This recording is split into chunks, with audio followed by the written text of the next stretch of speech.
अच्छा सर, ये बताइए कि कब तक काबीना का हिस्सा बनने जा रही है पाकिस्तान पीपल्स पार्टी? अभी तक तो कोई ना ऐसा इरादा है ना ऐसा डिस्कशन है कि इस हुकूमत को फॉर्म किया जाए। तो ये भी एक स्पेकुलेटिव बात है जो कि जब से शुरू हुआ। फिर मैं वाज़ेह करूं, ये इलेक्शन 2024 के फरवरी में हुए थे और जो असेंबली वगैरह आई मार्च अप्रैल में, तो अभी मार्च अप्रैल 25 भी नहीं हुआ।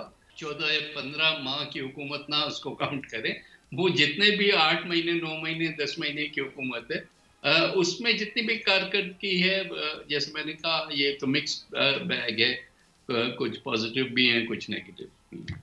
तो काबीना का हिस्सा सर आपने बनने का अभी फैसला नहीं किया है, ठीक है सर। अच्छा सर, मैं डिस्कशन नहीं हुई, फैसला तो दूर की बात। अच्छा, डिस्कशन तक नहीं हुई, तो बड़ी बात कर दी आपने। सब्सक्राइब करें और बेल दबाएं ताकि कोई खबर रह न जाए।